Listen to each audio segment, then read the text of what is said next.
Bonjour à tous et bienvenue dans cette nouvelle chronique. Vous savez, la préparation d'un film, ça demande beaucoup de réflexion, et parfois à force de réécrire un scénario, certaines idées qui pouvaient sembler très bonnes au premier abord peuvent être finalement rejetées dans la version définitive. Et ce n'est certainement pas le studio Disney qui dira le contraire. Des personnages, chansons ou scènes supprimées, il y en a eu moult dans leurs films. Nous allons donc vous présenter 10 idées rejetées par Disney pour leur grand classique. Qui veut la peau de Roger Rabbit ? Dans le scénario d'origine du film, le juge de mort, joué par Christopher Lloyd, devait être accompagné d'un vautour nommé Voltaire, mais en raison d'une coupe budgétaire et d'un planning serré, le volatile sera finalement supprimé, bien qu'il apparaisse dans certains produits dérivés. Au cours d'un dialogue qui fut supprimé, on devait aussi apprendre que le juge était l'assassin de la mère de Bambi. Coquin de printemps. Dans la seconde partie du film, qui est une adaptation du conte de Jack et le haricot magique, mais avec Mickey, Dingo et Donald, des personnages bien connus ont été envisagés, mais ont finalement été supprimés. Ainsi, Minnie devait être la reine de la vallée enchantée, tandis que Grand Coquin et Gédéon, les antagonistes de Pinocchio, étaient les marchands qui devaient duper Mickey en lui vendant des haricots, sans savoir que ceux-ci étaient magiques. Ces deux personnages avaient aussi été évoqués pour être le cardinal de Richelieu et son homme de main dans une des premières versions de Mickey et les Trois Mousquetaires avant d'être remplacés par Patibulaire. Aladdin. Le héros éponyme devait avoir une mère dans les prémices du film. Elle devait avoir sa chanson et jouer un rôle important dans les motivations d'Aladin, répugnant le fait qu'elle vive des larcins de son fils. Celui-ci devait alors faire tout son possible pour se racheter à ses yeux et lui prouver qu'il n'était pas qu'un vulgaire voleur, ce qui l'amenait tout naturellement vers la caverne aux merveilles et à sa rencontre avec le génie. Au fur et à mesure que le scénario évoluait, il n'a plus semblé nécessaire d'inclure ce personnage, le génie faisant déjà office de figure paternelle pour notre héros. Les Aristochats. Il devait y avoir deux méchants dans le film, le majordome Edgar bien sûr, qui aurait pu avoir un design et une personnalité différentes, bien plus proche de l'acteur Vincent Price, mais aussi Elvira, une bonne au service de Madame Adélaïde. Elle nous est présentée comme étant assez naïve, se laissant séduire par Edgar afin de se débarrasser de Duchesse et de ses chatons, et ils avaient même une chanson. Sa voix devait d'ailleurs être celle d'Elsa Lanchester, l'actrice qui a joué Cathy Nounou dans Mary Poppins. Laissons un dalmatien. Une des scènes célèbres du film montre Roger se moquer de Cruella en chantant « Cruelle diablesse », mais c'était différent dans les premières ébauches. À la place, il devait raconter, en chantant, la probable venue au monde de Cruella, imaginant le fait qu'elle soit née dans un cimetière, en pleine nuit, des mains d'un groupe de sorcières pendant une incantation. La chanson a été écrite par Mel Levin et une démo a été enregistrée en 1957. Mais sans doute jugée trop macabre, la scène fut remplacée. Alice au pays des merveilles. C'est l'un des films du studio à avoir subi le plus de réécriture pendant sa pré-production. Bon nombre de personnages et de chansons ont été supprimés, parmi lesquels une bouteille parlante. Elle devait être interprétée par Cliff Edwards, qui était déjà la voix de Jiminy Cricket. Dans la scène en question, Alice se retrouvait confrontée à une porte bien trop petite pour elle. Elle trouve alors la bouteille parlante qui lui propose aimablement de la boire afin qu'elle devienne plus petite.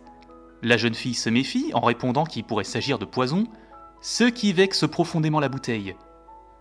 On en arrive à la séquence où Alice crée un océan de larmes en pleurant, mais elle est secourue par la bouteille parlante qui est alors bue par Alice, ce qui lui permet de rapetisser.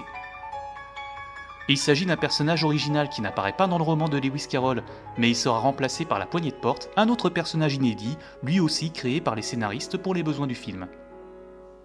Fantasia.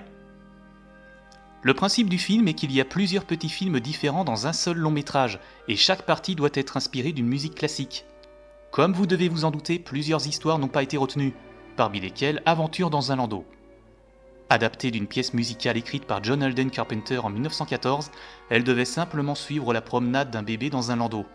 Les dessins préparatoires de Sylvia Holland montrent que le film devait adopter une mise en scène à la première personne, nous faisant partager le point de vue du bébé et sa vision parfois déformée du monde qui l'entoure. Robin des Bois. La confrontation finale était bien plus longue à la base. Après s'être enfui du château en feu, Robin était blessé et emmené en secret dans l'église de Frère Tuck afin d'y être soigné, avec Marianne à ses côtés. Le prince Jean et Persifleur l'auraient retrouvé en suivant ses traces de sang, pénétrant dans l'église et malgré la résistance de Marianne, s'apprêtait à abréger les souffrances de notre héros en le poignardant. Mais il est arrêté in extremis par le roi Richard, furieux de découvrir son royaume dépérir à cause des taxes imposées par son frère, dont il ordonne le bannissement. La séquence ne fut pas tournée car jugée trop sombre. La scène finale des épousailles de Robin et Marianne contenait également des idées non utilisées, comme Petit Jean qui se faisait adouber. Le roi lion. La mort de Mufasa en a traumatisé plus d'un, de par l'émotion qui s'en dégage. Mais sachez que son décès aurait pu être encore plus violent. En premier lieu, le personnage de Scar avait un développement différent lors des premières ébauches. Tout d'abord, il n'avait aucun lien avec Mufasa, et il était beaucoup plus effrayant, imposant et brutal que dans sa version finale. Ça ne devait pas non plus être des hyènes qui étaient en conflit avec les lions, mais des babouins tout autant manipulés par Scar. Il n'était pas question de gnous dans le script d'origine, mais d'un combat singulier entre Scar et Mufasa qui devait mourir à l'issue de cet affrontement en se faisant briser le cou sous les crocs de son adversaire sous le regard horrifié des lionnes. La mort de Scar fut également remaniée, il devait mourir sous les flammes en poussant un rire démoniaque. Mais, chose rare dans ce top, sa mort provient d'une autre idée abandonnée pour un autre film, puisqu'elle avait été réservée pour Gaston, le méchant de La Belle et la Bête, qui devait tout d'abord survivre à sa chute avant de se faire dévorer vivant par des loups. Dinosaures.